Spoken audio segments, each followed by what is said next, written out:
Төгс хүчит Бурхны үгийн уншилгын дээжис.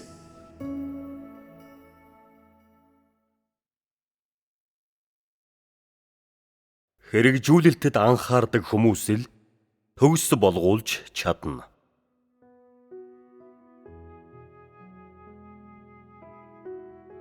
Эцсийн өдрүүдэд өөрийн хийх учиртай ажлыг хийж, үгийн үйлчлэлийг гүйцэтгэхээр Бурхан махбод болсон.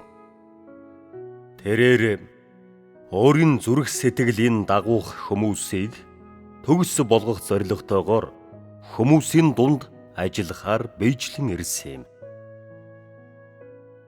Бүтээлийн цаг үеэс өнөөдрийн хүртэл эцсийн өдрүүдэд л тэр ийм ажил хэрэгжүүлсэн билээ. Зөвхөн эцсийн өдрүүдэд л Бурхан ийм том далайцтай ажил хийхээр бие махбодтой болсон. Хүмүүсийн хувьд давн туулахад хэцүү санагддаг зовлон бэрхшээлийг тэр туулдаг хэдий ч мөн агуу Бурхан атлаа игэл жирийн хүн болох даруй төлөв замтайж түүний ажлын аль ч тал хойшлоогүй. Түүний төлөвлөгөө өчүүхэн төдий ч эмх замбраагүй байдалд автаагүй. Тэр анхдагч төлөвлөгөөнийхөө дагуу ажиллаа хийж байна. Энэ удаа бие махбодтой болохын нэг зорилго нь хүмүүсийг байлдан дагуулах. Нөгөө нь өөрийн хайрладаг хүмүүсийг төгс болгох явдал юм. Төгс болгосон хүмүүсээ харахыг тэр хүсдэг бөгөөд түүний төгс болгосон хүмүүс өөрт нь гэрчлэл хийхийг харахыг хүсдэг. Төгс болгуулдаг нь ганц хоёрхан хүн биш. Харин ердөө хэдхэн хүнээс бүрдэх бүлэг юм. Энэ бүлгийн хүмүүс дэлхийн янз бүрийн улс орон олон янзын үндэстнээс гаралтай. Ийм их ажил хийхин зорилго нь энэ бүлэг хүмүүсийг олж авах. Энэ бүлэг хүмүүсийн түүнд хийдэг гэрчлэлийг олж авах. Тэднээс гарч болох өөрийн алдрыг авах явдал билээ. Тэр ач холбогдолгүй ажил хийдэггүй. Үн цэнгүй ажиллаж хийдэггүй. Ийм их ажил хийхдээ Бурхан төгс болгохыг хүсдэг бүх хүмүүсээ төгс болгохоор зорддог гэж хэлж болно. Үүнээс гадуурх чөлөөт цагаараа тэр муу хүмүүсийг хөөн зайлуулна. Тэрээр муу хүмүүсээс болж энэ асар их ажлыг хийдэггүй. Харин ч эсрэгээрээ өөрөөр нь төгс болгуулах тэр цөөн тооны хүмүүсээс болж бүхнээ өгдөг гэдгийг мэдэж ав. Түүний хийдэг ажил, хэлдэг үг, илчилдэг нууц, түүний шүүлт, гисгээлт бүгд тэрхүү цөөн тооны хүмүүсийн төлөө байдаг. Тэрээр муу хүмүүсээс болж махбод болоогүй бөгөөд тэрхүү муу хүмүүс түүний асар их уур хилэнг бүрч өдөөдгүй. Төгс болгуулах хүмүүсээс болж тэр үннийг хэлж оролтын тухай ярьдаг. Тэднээс болж тэр махбод болсон бөгөөд тэднээс болж амлалт ерөөлөө хайрладаг. Түүний ярьдаг үнэн оролт хүн чанарын амьдрал нь муу хүмүүсийн төлөө ажилдаггүй.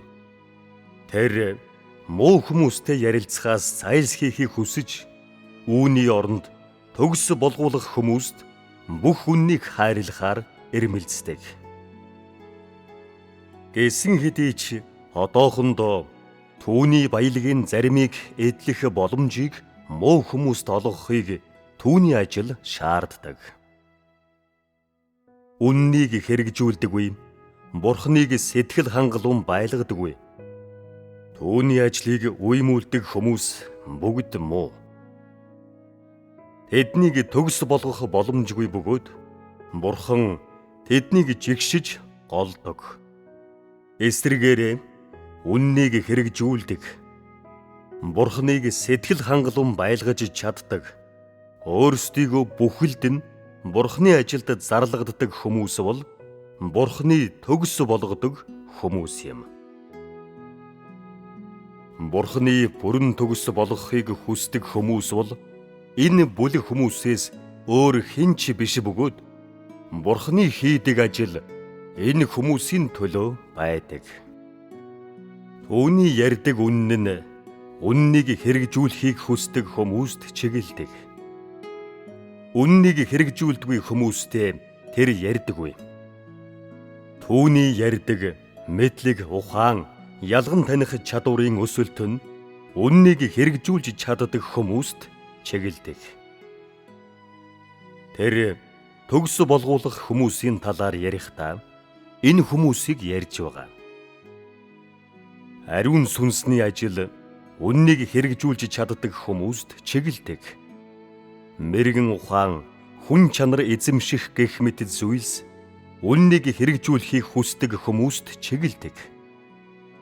Үннийг хэрэгжүүлдэггүй хүмүүс үнний олон үг сонсож болох боловч угаасаа маш муу, мөн үннийг сонирхдаггүй учраас тэдний ойлгодог үнэн нь амийнхан оролтод өчүүхэн ч үн цэнэгүй хоосон сургаал, үг үсэг, хоосон онлол байдаг.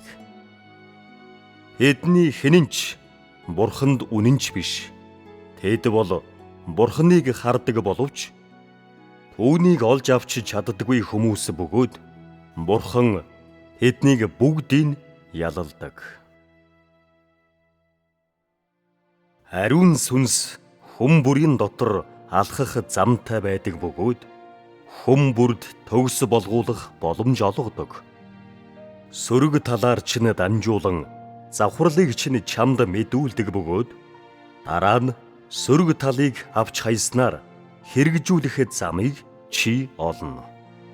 Эдгээр нь бүгд төгс болгуулдаг арга замууд чинь юм. Түүнчлэн өөрийнхөө доторх зарим эерэг зүйлийн байнгын удирдамж гэрэлтүүлэлтээр дамжуулан чи итвэх санаачлагтайгаар үүргээ биелүүлж, мэдлэг ухаанаа нэмэгдүүлж, ялган таних чадвартай болно. Нөхцөл байдал чинь сайн байх үед чи Бурханы үгийг уншихыг онцгойлон хүсэж, Бурханд залбирахыг онцгойлон хүсэж, сонсдог номлолуудаа өөрийн байр байдалд хамаатуулан ойлгож чадна. Ийм үед Бурхан чамайг дотроос ч гэгээрүүлж гэрэлтүүлэн эерэг талын зарим зүйлийг ухааруулдаг. Ингэж чи эерэг талд төгс болгуулдаг. Сөрөг байдалд чи сул дорой итвэхгүй байдаг. Зүрх сэтгэлд чинь Бурхан байхгүйг мэдэрдэгч Бурхан чамайг гэрэлтүүлж хэрэгжүүлэх замаа олоход чинь тусалдаг. Энэ байдлаас гарах нь сөрөг талд төгс болгуулж байгаа хэрэг юм. Бурхан хүнийг эерэг сөрөг талын аль алинд нь төгс болгож чаддаг. Энэ нь туршлагажж чаддаг эсэх, Бурханаар төгс болгуулахыг эрэлхийлдэг эсхээс чинь хамаардаг. Хэрвээ чи Бурханаар төгс болгуулахыг үнэхээр хичээдэг бол сөрөг зүйл чамд хохирол учруулж чадахгүй. Харин илүү бодиттой зүйлсийг авчран дотор чинь дутагдж байгаа зүйлийг илүү сайн мэдэж чаддаг. Бодит байдлаа илүү сайн ухамсарлаж чаддаг болгож хүнд юу ч байхгүй, хүн юу ч биш гэдгийг харуулдаг. Хэрвээ чи шалгалтуудыг туулахгүй бол мэдэхгүй бөгөөд бусдаас дээгүүр, бусад бүх хүнээс илүү юм шиг чамд үргэлж санагдана. Энэ бүхнээр дамжуулан өмнө нь тохиолдсон бүхнийг Бурхан хийж, Бурхан хамгаалдаг байсныг чи ойлгоно. Шалгалтад орох нь чамайг хайр, итгэлгүй болгож орхидог.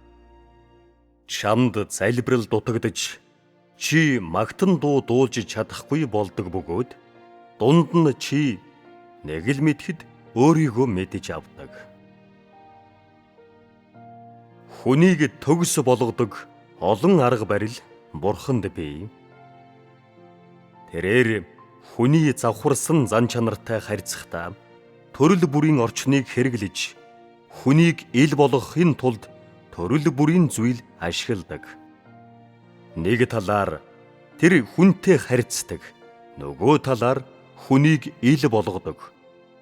Өөр нэг талаар тэр хүнийг илчилж, хүний зүрх сэтгэлийн гүндэх нууцыг ухан гаргаж, илчлэн олон байр байдлыг нь илчилснээр уг чанарыг нь хүнд харуулдаг.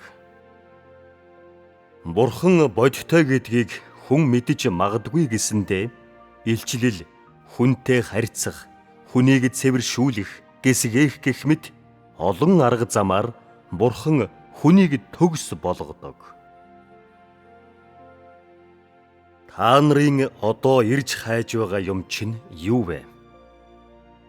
Бурханаар төгс болгуулах, Бурханыг мэдэх, Бурханыг олж авах, эсвэл магадгүй 90-ад оны Петрийн хэв маягаар бие авч явах, Йовоос ч илүү итгэлтэй байхаар ирж хайх, эсвэл Бурханаар зөв шудраг нэгэн гэж дуудуулан Бурханы сэнтийн өмнө очихоор ирж хайх, эсвэл Бурханыг газар дээр илэрхийлж Бурханы төлөө хүчтэй цангинсан гэрчлэл хийж чаддаг болохоор ирж хайх явдал байж магадгүй.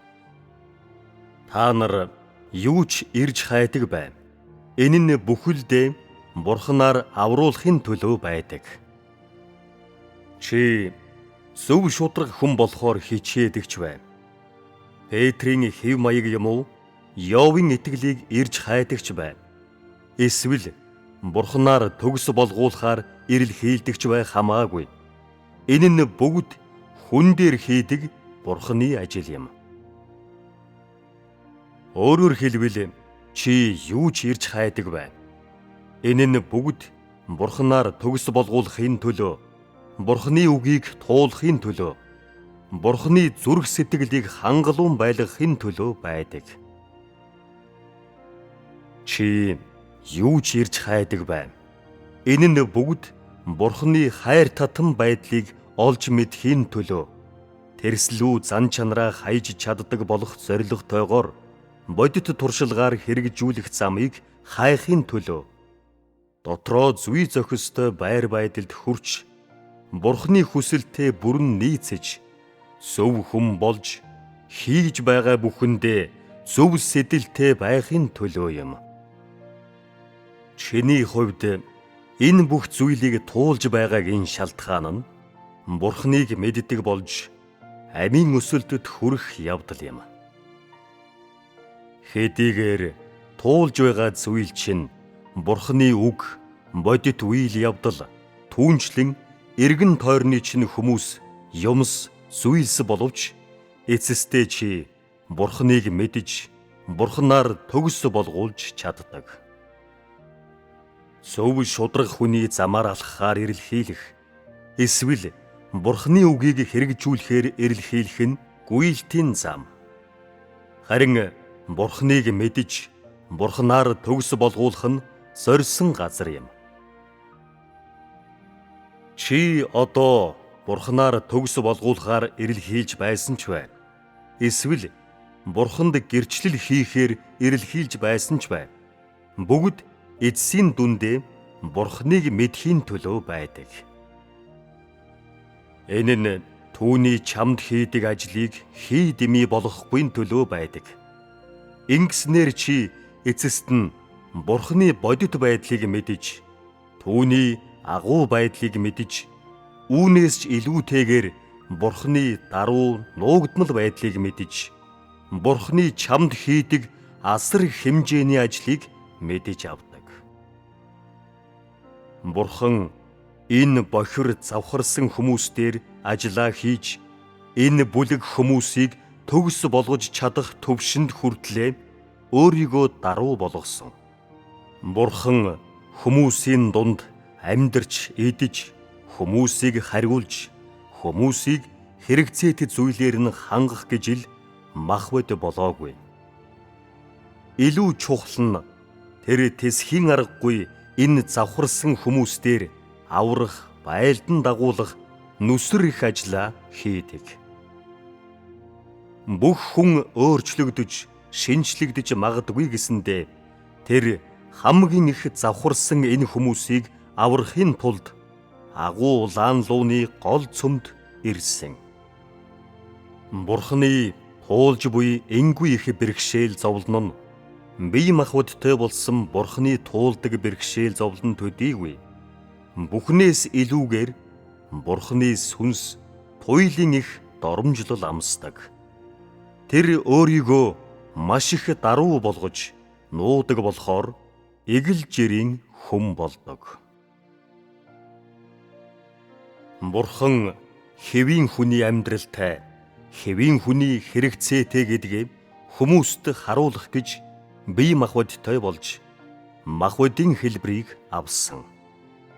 Бурхан өөрийгөө туйлын их даруй болгожээ гэдгийг баталахад энэ хангалттай.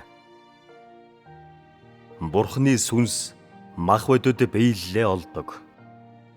Түүний сүнс маш өндөр агуу хэдий ч сүнснийхээ ажлыг хийхийн тулд тэр ердийн ялихгүй хүний хэлбэртэй болдог.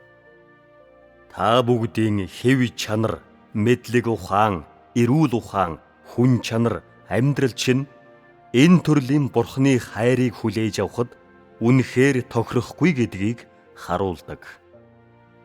Та нар өөрсдийнхөө төлөө Бурханаар ийм зовлон туулуулах үнэхээр эрхэхгүй. Бурхан бол маш агуу. Тэр маш эрхэм дээд, хүмүүс маш дорд хэдий ч тэр тэдэн дээр ажилласаар байдаг. Хүмүүсийг хангаж, хүмүүстэй ярилцахын тулд тэр бие махбодтой болоод зогсохгүй, бүр хүмүүстэй хамт амьдардаг. Бурхан маш даруй, маш хайр татам. Хэрвээ Бурхны хайрыг дурдангууд, Бурхны нэгүүлслийг дурдангууд чи асар их магтаал хилэнгээ нулимс унгадаг бол, хэрв чи ийм байдалтай байдаг бол Бурхны талаар шинхэн мэдлэгтэй болжээ.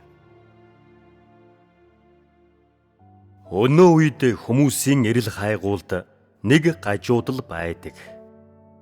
Тэд зөвхөн Бурхныг хайрлаж, Бурхныг сэтгэл хангалуун байлгахаар эрэлхийлдэг боловч Бурхны талаар ямар ч мэдлэггүй байдаг бөгөөд өөрсдийн доторх ариун сүнсний гэгэрэл гэрэлтүүлэлтийг үл ойшоосон.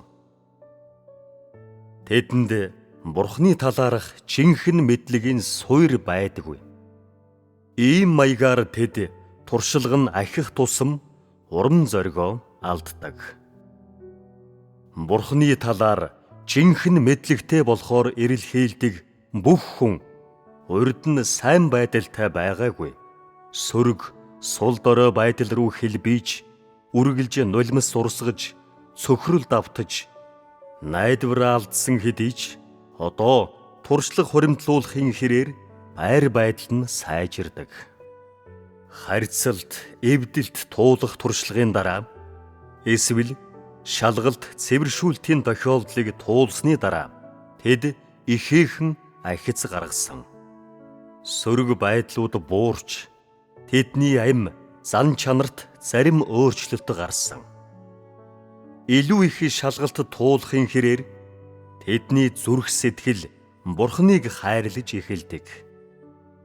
Бурхан хүмүүсийг төгс болгоход дүрм байдаг бөгөөд чамайг хэрэгжүүлэх замтай болгож бүх сөрөг байдлаас чинь салгахын тулд тэрээр чиний хүсүүштэй хэсгийг ашиглан чамайг гэгэрүүлж сүнсээрээ чөлөөлөгдөхөд чинь тусалж түүнийг хайрлах илүү их чадвартай болгодог. Ийм маягаар чи сатааны завхарсан зан чанарыг хайж чаддаг. Чи цайлган нээлттэй байж өөрийгөө мэдэн үннийг хэрэгжүүлэхийг хүсдэг. Бурхан чамайг гарцаагүй өрөөх тул сул дорой сөрөг байх үед чинь тэр чамайг 2 дахин их гэгэрүүлдэг бөгөөд өөрийгөө илүү сайн мэдэж өөрийнхөө төлөө гэмшихийг илүү их хүсэж хэрэгжүүлэх учиртай зүйлсээ илүү сайн хэрэгжүүлж чаддаг байхад чинь тусалдаг. Ийм маягаар л зүрх сэтгэл чинь тайван амгалан байж чаддаг. Бурхныг мэдхэд ерөнхийдөө анхаарлаа хандуулдаг, өөрийгөө мэдхэд болон хэрэгжүүлэлттэй анхаарал хандуулдаг хүн Бурхны ажил болон түүний удирдамж гэгэрлийг олон дахин хүлээн авч чаддаг болно. Хэдийгээр тийм хүн сөрөг байдалд байж болох ч бүс чанарынхаа үйлдэл юм уу Бурхны үгийн гэгээрлээс үүдэн альвааг даруй өөрчилж чаддаг. Хүн өөрийн бодит байдал, Бурхны зан чанар болон ажлыг мэддэг байх үед зан чанарын өөрчлөлтөд үргэлж хүрдэг. Өөрийгөө мэдэж, өөрийгөө нээхийг хүсдэг хүн үннийг хэрэгжүүлж чадна. Энэ төрлийн хүн бол Бурханд үнэнч хүн бөгөөд ойлголт нь гүнзгий эсвэл өнгөцхөн, хомсхон эсвэл арвин ямарч бай. Бурханд үнэнч хүн Бурхны талаар ойлголттой байдаг. Энэ бол Бурхны зөвхт байдал бөгөөд хүмүүсийн олж авдаг зүйл.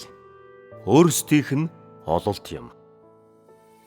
Бурхны талаар ойлголттой хүн бол үндэс суйртай, үзэгдэлтэй нэгэн юм. Энэ төрлийн хүн Бурхны махбодийн талаар, Бурхны үг, Бурхны ажлын талаар итгэлтэй байдаг. Бурхан хэрхэн ажиллаж, эсвэл ярьдаг, эсвэл бусад хүмүүс хэрхэн үүмэн үүсгдгээс үл хамааран тэр байр суурьндаа бат зогсож, Бурхны төлөө гэрчлэлд зогсож чаддаг. Хүн ийм байх тусмаа өөрийн ойлгодог үннийг улам их хэрэгжүүлж чаддаг. Учир нь тэр үргэлж Бурхны үгийг хэрэгжүүлж, Бурхны талаар илүү их ойлголт олж авч, үрд Бурхны төлөө гэрчлэлд зогсох шийдвэртэй байдаг. Сүнсэндээ нарийн мэдрэмжтэй байхын тулд ялган таних чадвартай, дуулууртай байж, альвааг нэвт шувд харах чадвартай байна гэдэг нь ямар нэгэн зүйлтэй тулгармагц Бурхны үг чамайг дотроос ч гэрэлтүүлж гэгэрүүлдэг гэсэн үг юм. Энэ бол сүнс нь нарийн мэдрэмжтэй байгаа хэрэг юм. Бурхны хийдэг бүх зүйл хүмүүсийн сүнсийг сэргээхэд туслахын төлөө байдаг. Бурхан яагаад үргэлж хүмүүсийг хөшүүн, мулгуу гэж хэлдэг вэ?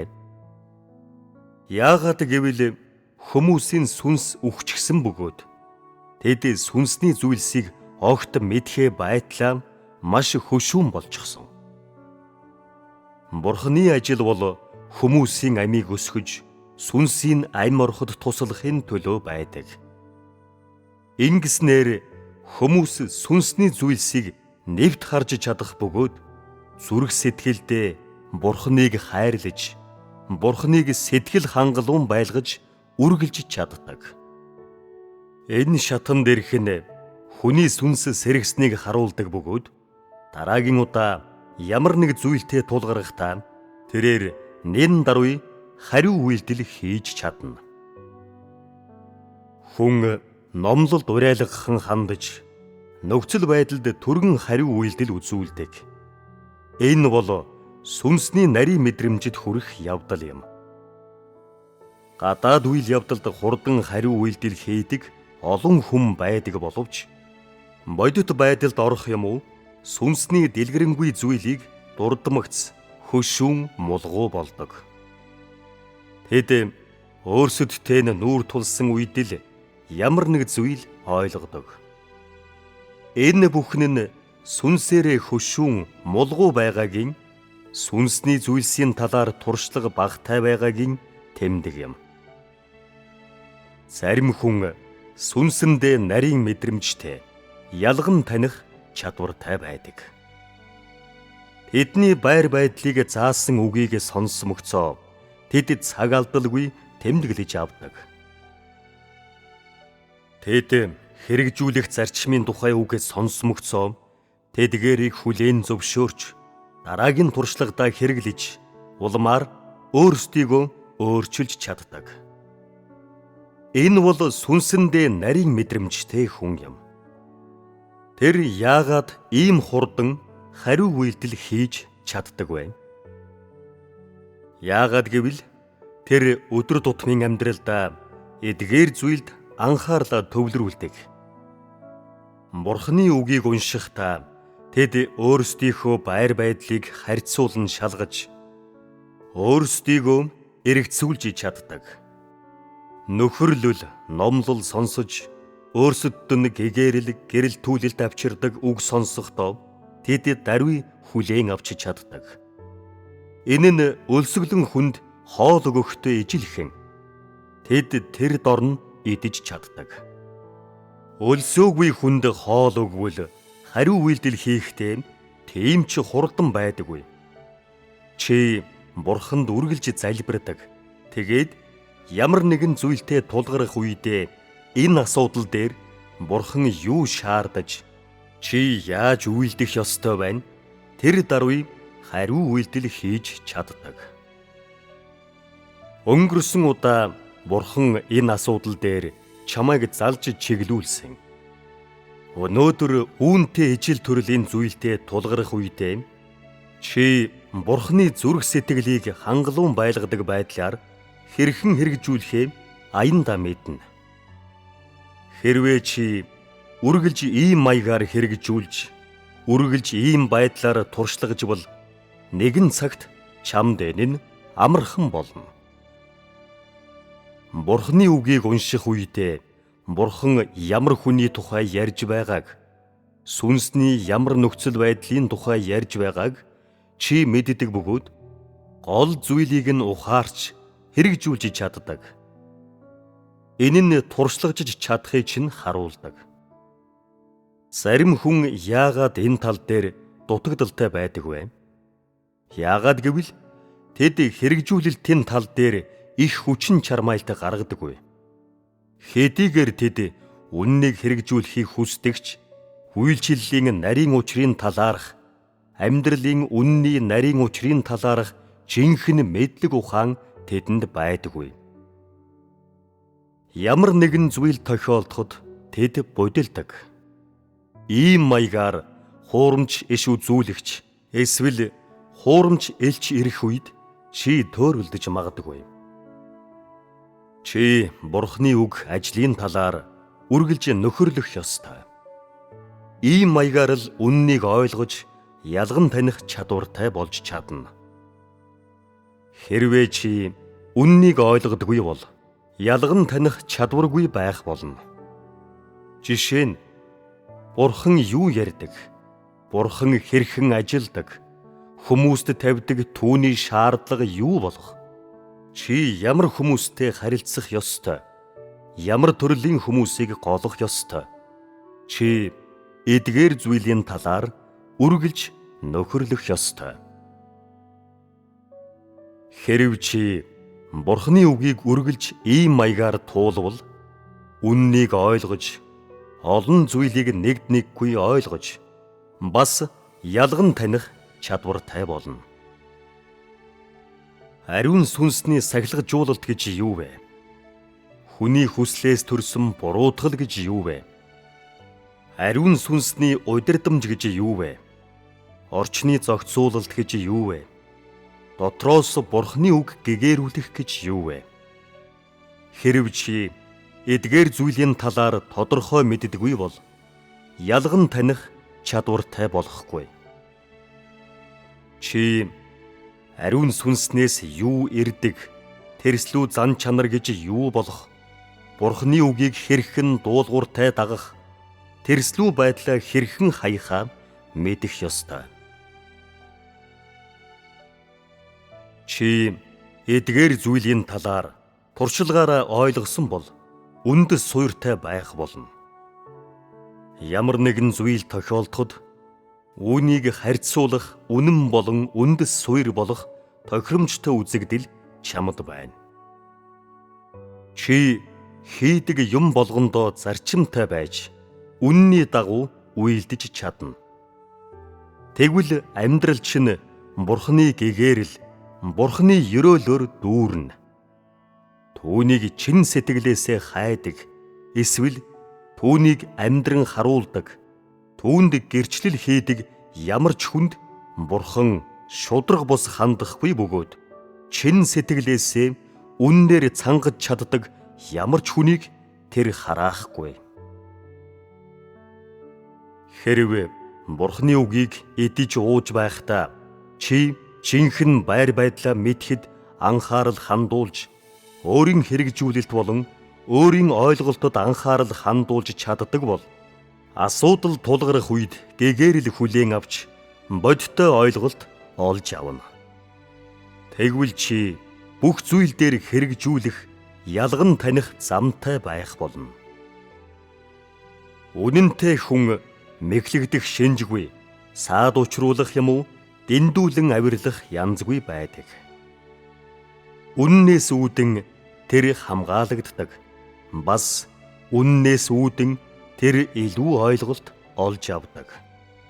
Үннээс үүдэн тэр хэрэгжүүлэх илүү олон замтай болж, ариун сүнс өөр дээр нь ажиллах илүү их боломж, төгс болгуулах илүү их боломжийг олж авдаг.